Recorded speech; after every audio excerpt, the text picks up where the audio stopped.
Hi, everybody. Welcome and welcome back. My name is Kimiko Sumi, and I want to do a gratitude diary journal today.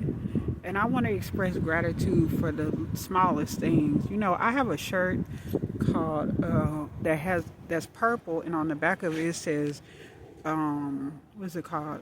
Enjoy the smaller things. Enjoy the small things in life, like little small victories, little things, achievements that you've accomplished. Even if it's just getting up and simply, getting dressed. You know what I'm saying? Clean up your room, making up your bed, cleaning up your house. Just celebrate the small wins, y'all. Even if it may not seem like a small win to people, just celebrate those. Me personally, I have mental illness. I have a lot of variations of different mental disorders. So it's a struggle for me to do simple tasks throughout the day like most people. But when I accomplish it, I feel really good. And usually, most days, I accomplish everything that I really want to accomplish, even though it might not seem like a lot to a lot of people.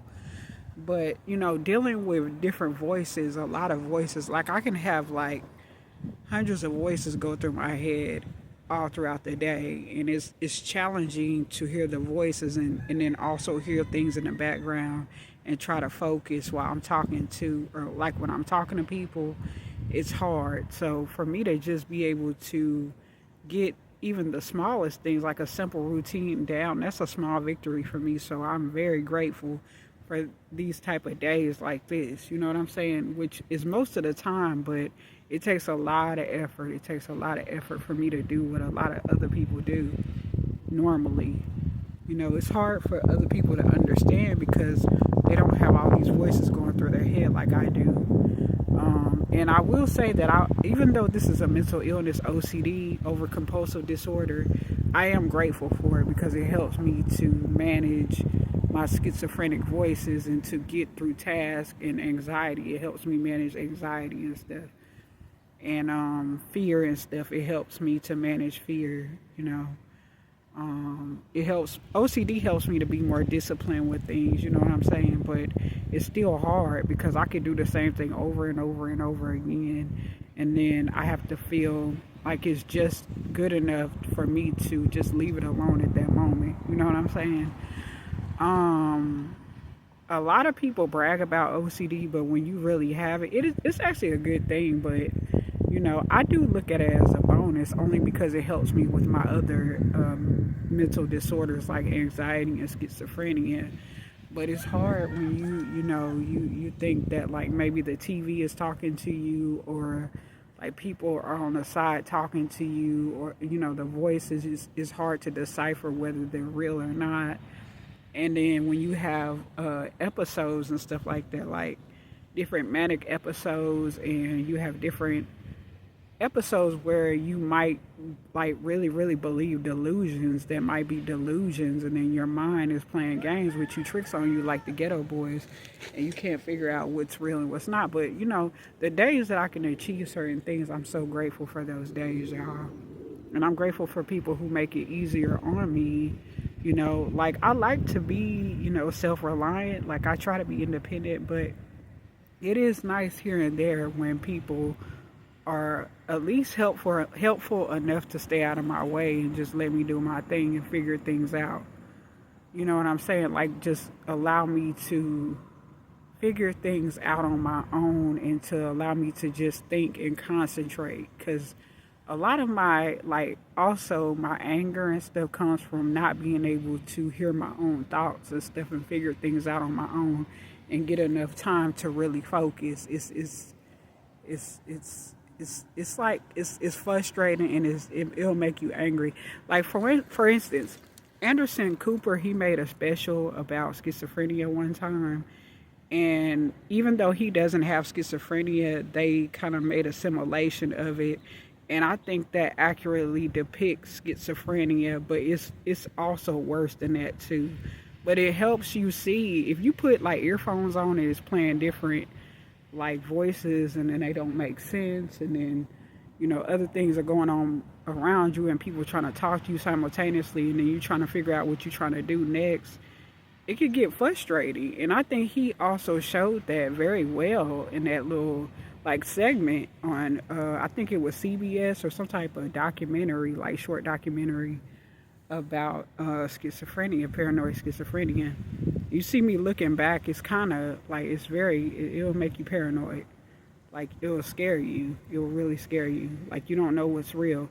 Like I know that teleportation was real. I know that time traveling was real. That was actually real, but it really helped play mind games. Like it was my fortune. Don't get me wrong, to teleport or time travel, because I know that was real. Because I actually had shoes and stuff like that to verify, and that might have been a verification that what I saw was real. Because I actually had those shoes that were purple and black. They were Adidas sandals, and they were new. They were just my size for my feet. And I had a water bottle that was tall from 7-Eleven. But, you know, your mind really will play tricks on you. And you will have a lot of, like, fear and stuff for this world. And then when you don't have anybody that can understand you like that, it can be, like, you feel like, not really that I don't mind being alone, but it's like nobody understands you quite well. And it can feel like that, you know, you might think that they should be able to understand, but then you got to understand that they probably, like, they don't hear voices, so they can't tell you what you hear. And then you will also think that people can read your mind, like they got ESP and stuff. So I know I'm a psychic. I know I have psychic abilities and stuff like that. And some of that is that me also probably reading people too, but because that's just a proven fact. And I know who I am. I know I'm Nefertiti, that's for sure. Like there are things that I know for sure, like who I am. I know things, but there's a lot of stuff where I'm totally unsure or not sure enough, or I'll think I'm sure, like, you know, I don't know, like things playing tricks on me. Kind of like yesterday when I saw this name, and it was like my name mixed with somebody else's name, and things like that kind of irritate me. I don't like it because it just really makes me wonder about people. Like I wonder, and I really try to get alone time enough to just figure out this world, because it's really the paranoia. And I know I have paranoid schizophrenia because both of my parents have it, or have histories of mental illness and paranoid schizophrenia. So I know that to be true. I know I have mental disorders. I know I have anger problems. I know I have a mood disorder. I've been known that I had some type of mood disorder since I've been very young, or people have said that or suggested that since I've been very young, but I didn't officially get diagnosed until I was 18, and I didn't officially get diagnosed as a paranoid schizophrenic until I was 27, after I teleported and time travel, okay? But anyway, y'all, so this is my short video, and I just wanted to share it with y'all to just show gratitude for the little things, the little victories, the small wins, and I hope y'all are grateful no matter who y'all are. And be grateful. If you don't have mental illness, be grateful, especially if you don't have paranoid schizophrenia. But I think the worst one is social anxiety. I'm going to be honest before I go. I think that's the worst one ever to have. I don't have social anxiety anymore, but I used to. But I do still have anxiety. I still have anxiety, but I don't have a social phobia. Like, I'm not afraid of people, how they feel about me anymore. But it's more so mistrust. It's like anxiety, mistrust. You know what I'm saying? Paranoid schizophrenia and different delusions and stuff. But I know certain things to be completely true. I will say that. But I use my Buddhist practice and different things like that to manage stress levels and stuff, and to help me have clarity. But anyway, I'm just going to leave y'all with this video, and I hope you like, comment, subscribe, share my video, hit the notification bell if you like. And I'll see y'all in another video, my lotus flowers, and I hope y'all have an amazing rest of the day. And I will too, and I will see y'all in another one. Peace. I'm out. Bye-bye.